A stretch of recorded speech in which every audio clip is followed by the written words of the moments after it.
Todos acharam rapidamente. Quer dizer que vocês estão na escola dominical, né? Isso é bom. Deus é perfeito. O verso 9 do capítulo 12 vai dizer assim: e ele me disse: a minha graça te basta, porque o meu poder se aperfeiçoa sobre a tua fraqueza.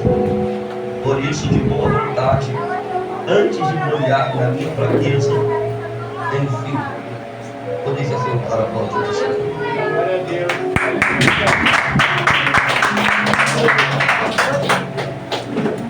E ele me disse: a minha graça te basta, porque o meu poder se aperfeiçoa sobre a tua fraqueza. Escute. De tarde eu parei para conversar com Deus um pouco acerca do culto. Pus em oração para conversar com Deus. Tinha algumas coisas para fazer. Acabei fazendo, porém eu parei um pouco. Porque é bom a gente entender o que Deus tem. E o que Deus quer, pode ficar à vontade, deixa as crianças. É bom você se ligar aqui, deixa as crianças. Porque é bom a gente entender o que Deus quer expor e falar para a nossa vida. Paulo, a qual está declarando isso aqui, está em uma ação coletiva de um diálogo para com a vida de Deus. Nós estamos conseguindo me ouvir aí fora? Tem cadeira aqui fora, gente. Se tiver muito longe para vocês, vem para cá. Vai ser bom para vocês entenderem. Paulo está em um diálogo para com a vida de Deus. E Paulo está expondo para Deus tudo aquilo que ele vivenciou ou tudo aquilo que ele passou. Paulo para fazer uma auto-narrativa da sua vida e ele começa a contar para Deus um pouco daquilo que ele viveu, um pouco daquilo que ele vivenciou. Só que Paulo não pega os momentos bons para contar para Deus. Paulo pega os seus piores momentos para expor. Paulo vai para dizer para Deus: Deus, por causa da tua palavra, eu sofri naufrágio, uma víbora cometeu minha mão quando cheguei na ilha, sofri uma quarentena, estou aprisionado, estou prestes a morrer. Paulo começa a contar a sua auto-narrativa para Deus. E Paulo vai dizer a Deus: o bem que eu quero fazer não faço, o mal está diante de mim só me leva a errar. O que Paulo está dizendo aqui é simples: Deus, o pensamento é um mistério da ação. Nem tudo que eu falo eu penso, mas nem tudo que eu penso eu posso falar. Ação é gerada por uma emoção que sem sentimento jamais produz uma razão. É por isso que eu me pego fazendo coisas que eu nunca imaginei que eu ia fazer. Quando eu vou ver, eu já estou pego na prática. Eu já cometi, eu já fiz. É por isso que a todo momento eu quero praticar o bem. Só que os momentos me levam, através da ação dos momentos da luta, problema, dificuldade, adversidade, me levam a fazer coisas que eu nunca imaginei que eu ia fazer. Porque Paulo está expondo para Deus é simplesmente isso. E aprendendo isso eu tenho que saber quem é Paulo. Paulo é cidadão romano, nascido em Tarso da Cilícia, circuncidado ao 8º dia segundo o costume judaico, descendia da tribo de Benjamim, aprendeu aos pés de Gamaliel. Como eu disse, Paulo é cidadão romano, nascido em Tarso da Cilícia. Cilícia não é Roma. Cilícia, na verdade, é uma cidade pequena à porta da Grécia. Quem é Grécia? Grécia é a nave de todo conhecimento que existe. Porque Paulo se considera cidadão romano, porque no tempo em que nasce, Roma tinha tomado a Cilícia. Repare que a Grécia é a nave do conhecimento. Então Roma não saqueia a Grécia, Roma saqueia a pequena cidade à porta chamada Cilícia. Porque Roma é capital da força, e força sem conhecimento também é fraqueza. Vou repetir para você entender: força sem conhecimento também é fraqueza. É por isso que no tempo em que Paulo nasce, Roma tinha tomado uma pequena cidade dentro da Grécia chamada Cilícia. E quando Paulo nasce nesse percurso, no tempo em que a Cilícia está sendo comandada por Roma. É por isso que Paulo se considera cidadão romano. Por quê? Porque no tempo em que nasce, o governo que estava sobre a vida da Fenícia era o governo de Roma, ao ponto do povo ser livre, mas também ser vassalo. O povo tinha uma lei que dominava sobre a vida do povo. O povo tinha uma lei que imperava sobre a vida deles. É como a gente somos livres, porém tem lei que domina sobre a nossa vida, tem lei que rege a nossa vida, e por isso nós não temos a liberdade total de viver. Haja vista que se não houvesse lei, eu não poderia dar liberdade a quem não tem responsabilidade para obtê-la, porque o problema é que muita gente quer liberdade, mas não está preparado para ter a liberdade que possa ter. E de fato, quando eu dou liberdade a quem não está preparado para ter a liberdade que possa ter, as pessoas, na verdade, elas acabam se machucando. Eu nunca vou pegar uma criança de 6 anos, vou botar no parque e vou deixar ela brincar à vontade com a liberdade que quer, porque eu sei que a criança vai se machucar, eu sei que a criança vai se ferir, eu sei que a criança, na verdade, vai sofrer alguma coisa, e de fato eu que vou ter que cuidar dela, porque o problema não é da liberdade, o problema é quando a liberdade, na verdade, afeta o sentido de algumas pessoas, porque o problema de dar muita liberdade para alguém é que muita gente até vai, mas quando volta ferida, e o mesmo que forçou a liberdade para ter, perde o que é seu por direito quando o tempo chega. E o problema de eu querer aquilo que eu não estou preparado para ter é que eu sempre vou perder o que é meu por direito quando o tempo chegar. E o problema é que tem muita gente perdendo o que não era para perder por estar forçando uma liberdade que não pode ter. Aí Deus está dizendo para algumas pessoas: quer ir, pode até ir, mas não adianta voltar ferido, que não vai ter ninguém para poder segurar a barra que você escolheu viver. Quer fazer, pode até fazer, mas depois aguenta a consequência daquilo que mesmo buscou. É Deus dizendo para você: quer procurar água do lado de fora, pode até buscar, mas aqui não tem como escolher a fonte que quer mergulhar. O rio que tem é este, a água que tem é esta. Quer mergulhar? Não mergulha. Não quer mergulhar? Volta para a fonte que o homem está lá cheia na área. Eu já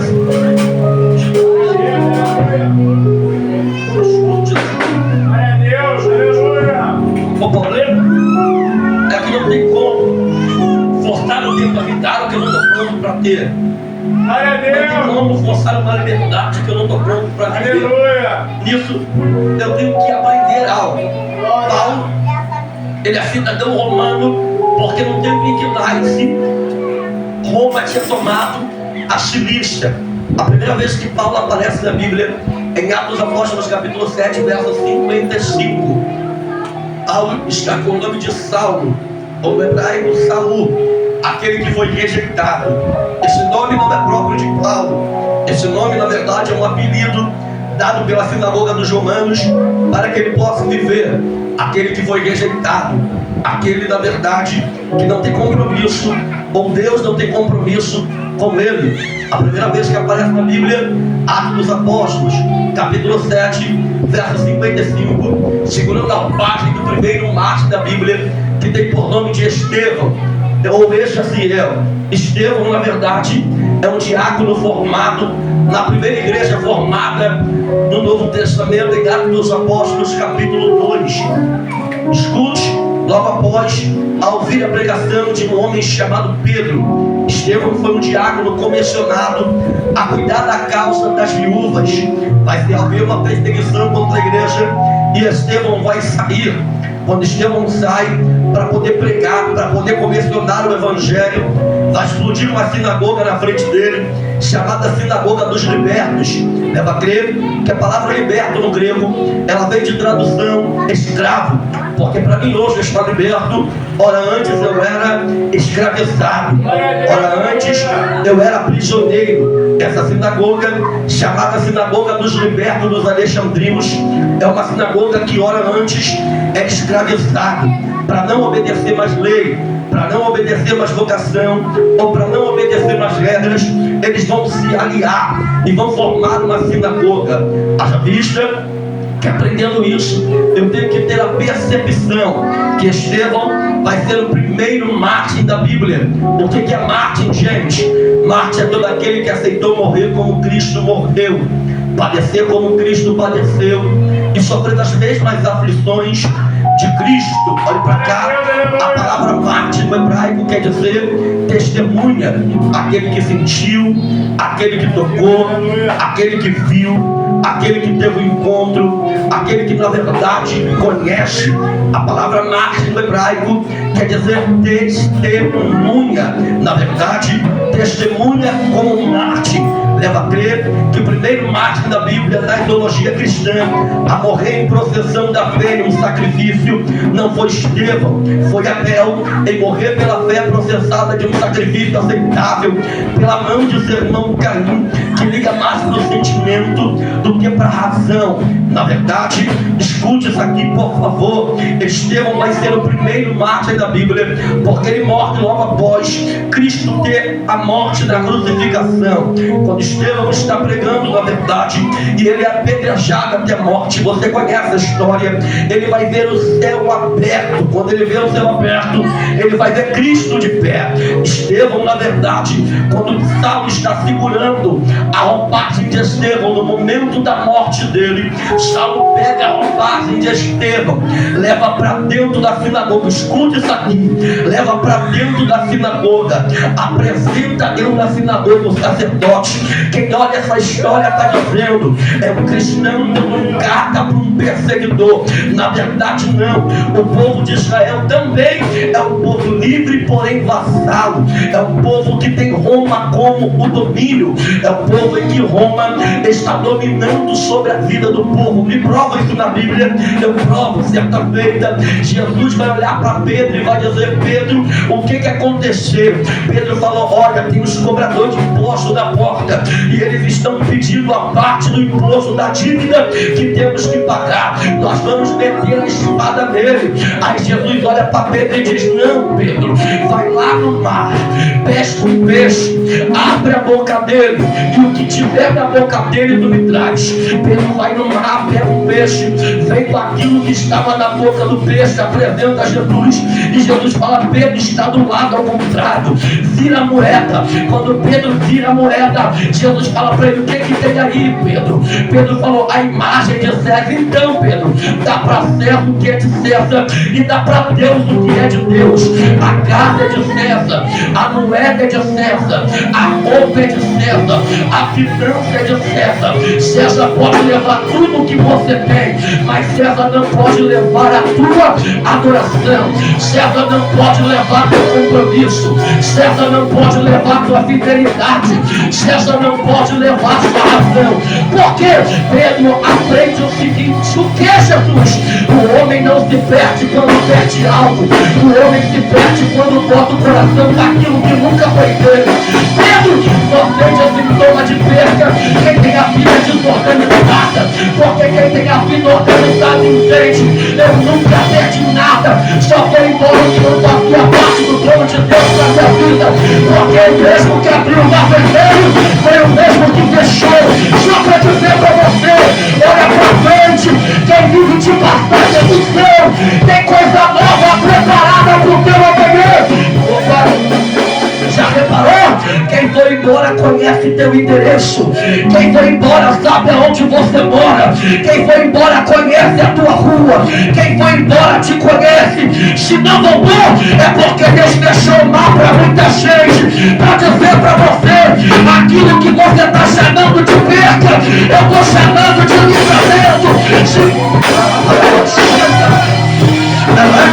Levante a mão, por favor. Eu vim com profecia de Deus dizer para você: deixa que tudo se vá. Tu não pode perder a santidade, o compromisso, a responsabilidade. A raiva do diabo ele tirou tudo que tinha para tirar, mas não calou tua boca, tua adoração.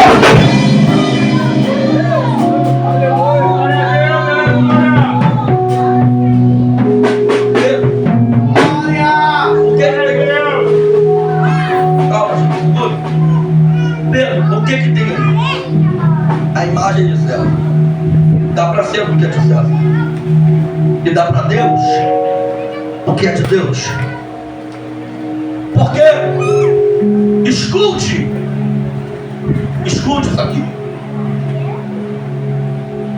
Porque quem está sob o domínio aqui é Roma. Roma está dominando sobre a vida do povo.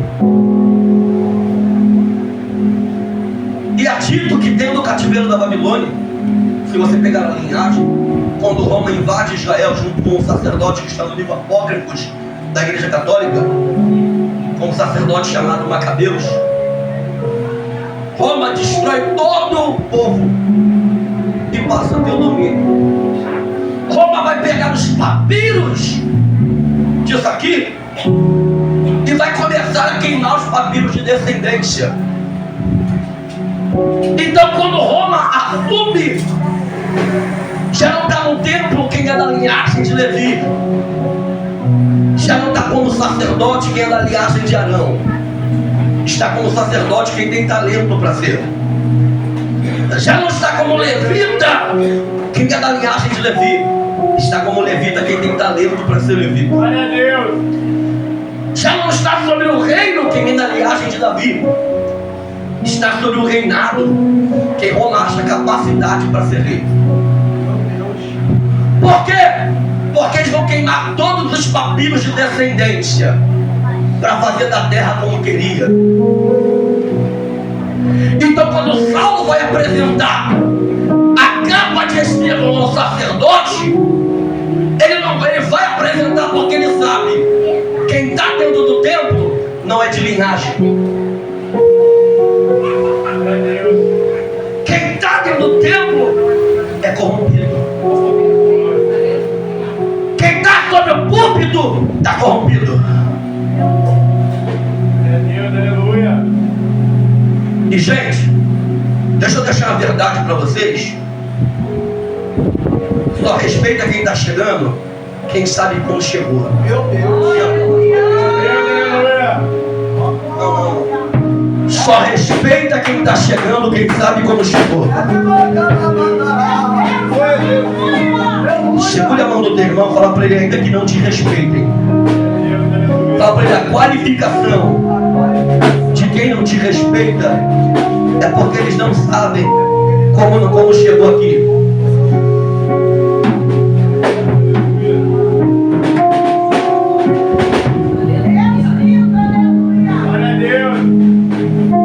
Olhe para ele, fala para ele: quem não se preparou para a tua chegada também não vai aguentar a permanência.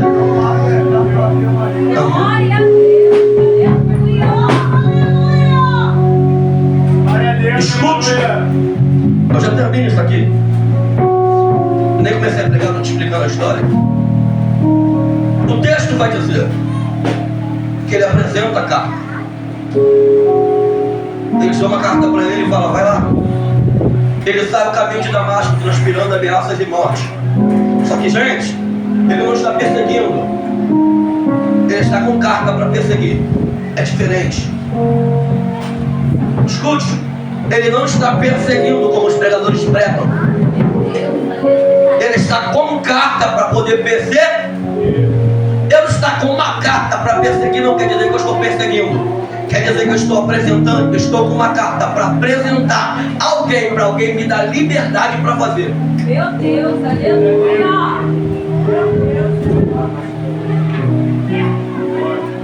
Ele pede carta para apresentar, porque ele sabe que toda a terra tem sentinela. E se ele está indo ao caminho de Damasco, ele está indo para Damasco, fazer o quê? Apresentar a carta, me dá direito. Escute, então ele está indo perseguir, ele está indo pedir ajuda. Ele está indo pedir ajuda para perseguir. Só que Deus para ele no meio do caminho. Por quê? Porque enquanto alguém na terra está se aliando para derrubar alguém, tem alguém que está na terra que entende que a terra se alia para derrubar alguém. Glória a Deus, aleluia. Mas já que a terra não ajuda, tem alguém que entende: já que a terra não vai me ajudar, o céu me ajuda. Aleluia!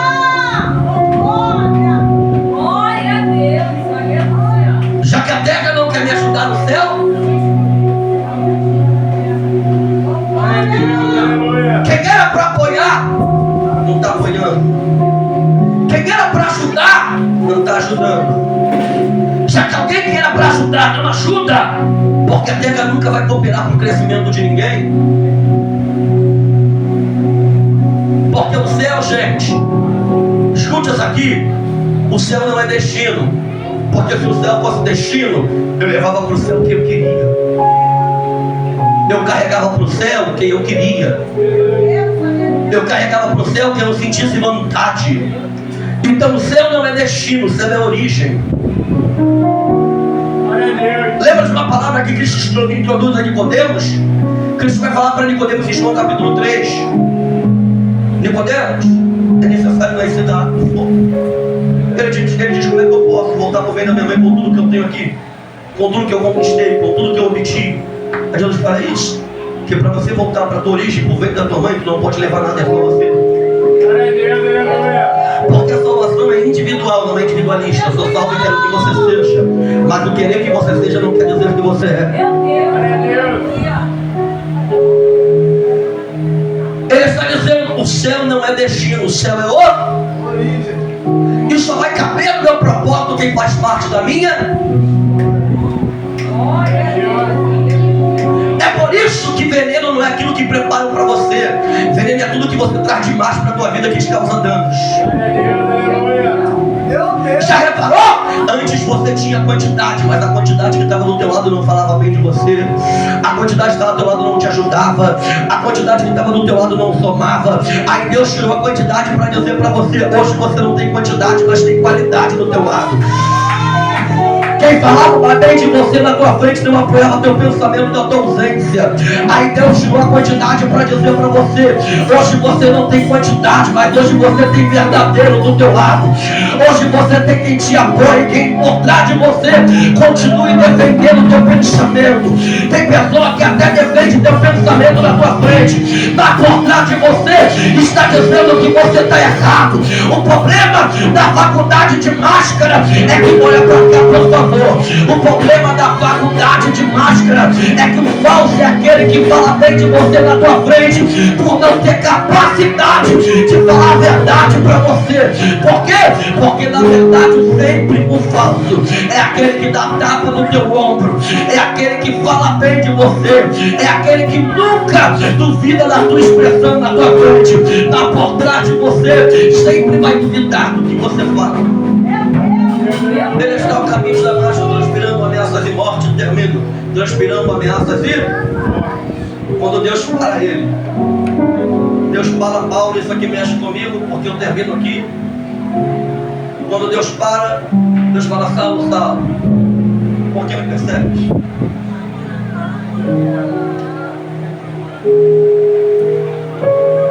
Eu nunca vi na Bíblia escrito, e Deus falou para ele, a partir de hoje teu nome será Paulo. Já viu isso aí? Por que Deus não falou? E por que o nome dele muda? Se Deus nos falou, se Deus não falou, a partir de hoje seu nome será Paulo. Deus falou para Abraão, a partir de hoje seu nome será. Deus falou para Sara, a partir do seu de hoje seu nome será. E por que Deus não fala para Paulo? É porque o nome dele sempre foi Paulo. É um erro de muito pregador. Dizer que ele estava perseguindo, ou dizer que Deus mudou o seu nome, quando a Bíblia nem fala isso. Escute isso aqui, eu termino. Quando ele se converte, ele tem uma vontade ou um desejo. Ele estava perseguindo o povo de Jerusalém. Quando ele se converte, o texto diz que ele amou Jerusalém. Ele se apaixonou por Jerusalém. E o que é paixão? Paixão não é amor, gente. Paixão é psicose de um trauma. Já viu dizer que quem é apaixonado comete loucura? Paixão é psicose de um trauma. Então, ele amou Jerusalém. Ele se apaixonou por Jerusalém, ao ponto de cometer uma loucura em dizer para si próprio, em Atos dos Apóstolos, capítulo 19, verso 18: deseja em meu espírito pregar dentro de Jerusalém. Deseja em meu espírito, no meu sentimento, na minha vontade, no meu querer, na minha razão, pregar dentro de Jerusalém. Atos dos Apóstolos, capítulo 20, verso 21. Deus levanta um profeta por nome de Ágabo. É a primeira vez que aparece na Bíblia.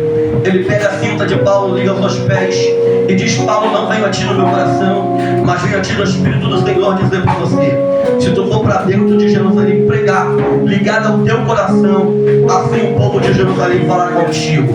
Paulo pega e vai para dentro de Jerusalém pregar, descumprindo a vontade de Deus e vivendo o desejo do seu coração.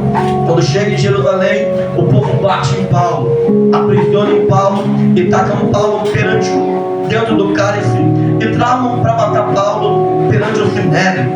Uma criança vai ficar sabendo de tudo quanto o povo trama contra a vida de Paulo. A criança vai correr à guarnição e vai dizer: Paulo, o povo de Jerusalém pretende te matar perante o sinédrio. Quando Paulo chega perante o sinédrio, Paulo diz: vocês são cidadão romano como eu. Se vocês me matar, Roma cobra de vocês, martirizando vocês. O povo vai gritar e vai dizer: Paulo, já que você é cidadão romano, você quer ser julgado pela gente, ou você vai para César em Roma. Paulo disse: calma aí, eu apelo para César, porque eu sei o que vocês tramam para me matar em Jerusalém. Quando Paulo está indo para César, Paulo pega a sua primeira embarcação. A embarcação de Paulo sofre um naufrágio. Quando Paulo é sofrido esse naufrágio, Paulo para na ilha. Dentro da ilha, uma víbora comete a sua mão. Quando Paulo sai da ilha, Paulo vai para Roma. O povo vai incendiar Roma, taca a culpa em Paulo e Paulo vai parar dentro da prisão. E dentro da prisão, Paulo começa a clamar. Paulo começa a contar um pouco da sua história para Deus, que Deus já sabia que ele tinha vivenciado. Paulo diz: calma aí, Deus, por causa da tua palavra eu sofri uma quarentena. Por causa da tua palavra, olha pra cá, por favor. Por causa da tua palavra eu sofri um naufrágio. Por causa da tua palavra uma víbora acometeu a minha mão. Por causa da tua palavra eu vim para Roma, apanhei em Roma e hoje estou dentro da prisão.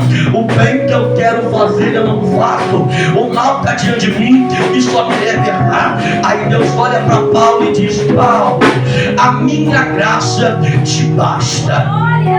O que é graça? Favor imerecido. A graça, gente, olha pra cá: favor imerecido. Existem três tipos de graça: graça preveniente, graça impreveniente e graça salvadora, que é a graça irresistível. O que Deus está dizendo para Paulo? Paulo, a graça é a fonte das obras. Não sou salvo pelas obras, mas sim pela graça. Sou salvo pela graça para boas obras, porque a graça não anula minha responsabilidade, antes me capacita a cumprir. O que Deus está dizendo para Paulo é: Paulo, do que se queixa o homem, senão do seu próprio pecado? Eu falei para você não ir e você foi. Já que você foi, tudo que você viveu até aqui é consequência do seu próprio erro, é consequência da sua própria vontade, é consequência do seu próprio coração, é consequência daquilo que você mesmo plantou. Mas ainda assim, a minha graça te basta. O meu poder se aperfeiçoa sobre a tua fraqueza, te dando força para continuar. A mesma coisa Deus vai declarar a vida de Noé. Noé, em tempo de morte, eu achei graça na tua vida, mas a graça, Noé, não anula a tua responsabilidade. É tempo de trabalhar e construir uma arca, porque o teu trabalho vai trazer livramento para tua casa. Noé, eu decidi matar toda a terra, mas achei graça na tua vida, e se você trabalhar, a tua casa vai ter livramento por causa do teu trabalho. Alguém não entendeu isso aqui? O inferno apostou que a luta ia te parar, que o caos ia te parar. O inferno escreveu a história que disse: no dia de hoje, segunda-feira, em pleno feriado, ela vai ficar em casa, vai se prostrar, ela vai curtir, não vai pro culto. Mas você olhou para Deus e disse: Deus, a tua graça me deu uma responsabilidade. E enquanto eu estiver blindado pela tua graça, a resposta para o meu porteiro, para a minha vigia, a resposta para o diabo é: a madeira está cantando sobre o ombro, mas eu não vou largar a responsabilidade, porque a minha casa depende de mim. Enquanto tem alguém aqui cumprindo o compromisso que Deus está dizendo, eu vou enviando o livramento para a tua casa, quem escape para a tua família, o diabo não vai tocar na rua. Cara, minha prova. Escute, a minha graça te basta. Gente, o que é graça? Favor e graça. O que Paulo está dizendo para Deus? O bem que eu quero fazer, eu não. Paulo não está dizendo que quer praticar o mal, mas ele está dizendo as emoções da vida, do momento, cotidiano, luta, me levam a tomar atitudes precipitadas.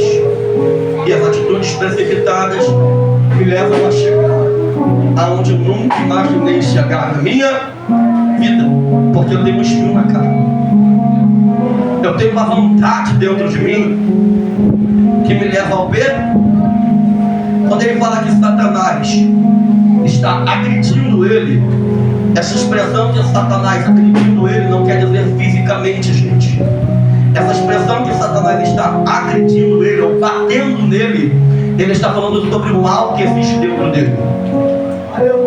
Escute, ele está dizendo: eu sempre apanho do mal que existe dentro de mim.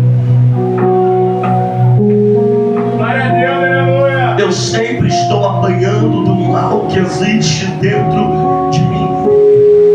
Glória a Deus. Por que, gente? Por quê? Porque as emoções dos momentos me levam a tomar atitudes, e as atitudes me levam para onde? Me afastar da tua vontade, do teu plano, do teu querer. É por isso que eu sempre me pego fazendo o que eu nunca imaginei que eu ia fazer. Por quê? Porque o pensamento é o ensaio da ação. O problema de eu não mudar meu pensamento é que meu pensamento vira ação. O problema de eu não mudar minha ação é que a minha ação vira hábito. E o problema de eu não mudar meu hábito é que meu hábito vira o meu caráter. E o problema de eu não mudar o meu pensamento é que o meu pensamento vai acabar virando o meu caráter. E qual é o problema disso, gente? O problema de eu não mudar o meu caráter é que o meu caráter sempre vai me mudar. Por quê? Porque o meu pensamento, movido pelas emoções dos momentos, me levou a chegar aonde eu cheguei. Júlio, eu cheguei aqui e de fato hoje eu não consigo mais me reconhecer e saber até quem eu sou de fato. Tomei atitudes na vida que eu não esperava tomar.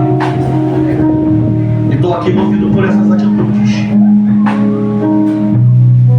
Deixei de conquistar meus planos, meus objetivos, minhas metas, tudo aquilo que eu tinha como princípio de vida. Normal? Não é. Se eu falo para você que é normal, eu estou acostumado com isso.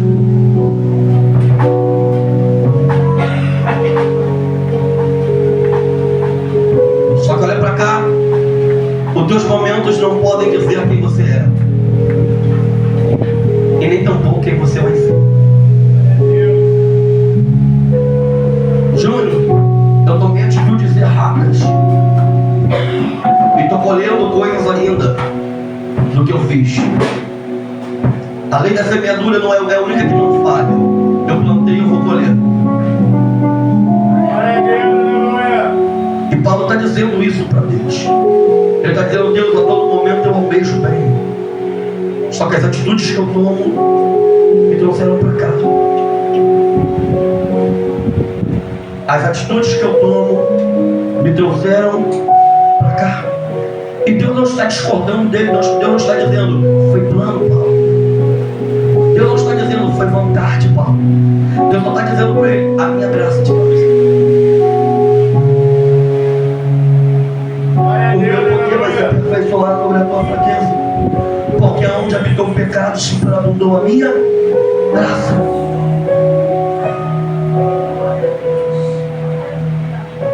Júnior, não aguento mais viver com as consequências daquilo que eu mesmo plantei. Se coloca de pé comigo, por favor.